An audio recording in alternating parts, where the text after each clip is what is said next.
Daniel woke up Tuesday to a triple disaster. The silence was the first clue. His alarm clock was dead, its dark screen mocking him. When he tried the car, the engine gave a pathetic groan and refused to turn over. Then came the final blow.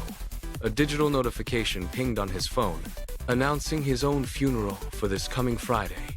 Daniel stared at the glowing screen, a dry irony washing over him.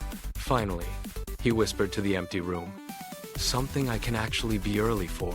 He dialed his mother immediately, his heart racing. "Mom, why is there a funeral invitation for me?" A long, heavy silence stretched across the line. She finally muttered that he was not supposed to see that yet. Daniel pressed for answers, his voice rising in panic. She sighed. Admitting his father had posted the wrong file, Daniel exhaled in relief, but the peace was short-lived. "The funeral is still happening," she added.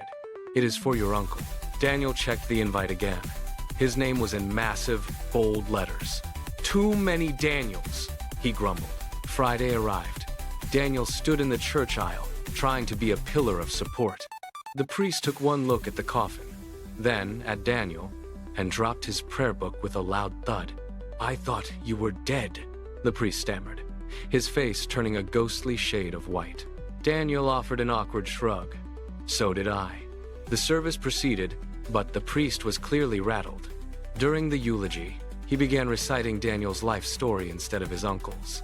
He spoke of a man who loved pizza, hated mornings, and once spent 4 hours trapped in an elevator. Daniel raised his hand in the middle of the church. "That was me," he announced. The congregation spun around as one. The priest went pale. "I apologize," he whispered. Daniel chuckled. "Honestly, it is the nicest thing anyone has said about me all year." The room erupted in laughter. Even his uncle, sitting in the front row, laughed until he began to cough. Suddenly, a sharp crack echoed. The coffin latch snapped. The lid fell open. It was not a body inside, but a mountain of greasy pizza boxes. The director had brought the wrong container. A heavy silence crushed the room until Daniel broke it. "Maybe the funeral should be for the pizza." His uncle roared with laughter. The next morning, a new message pinged on Daniel's phone. "We regret to inform you that your funeral has been rescheduled."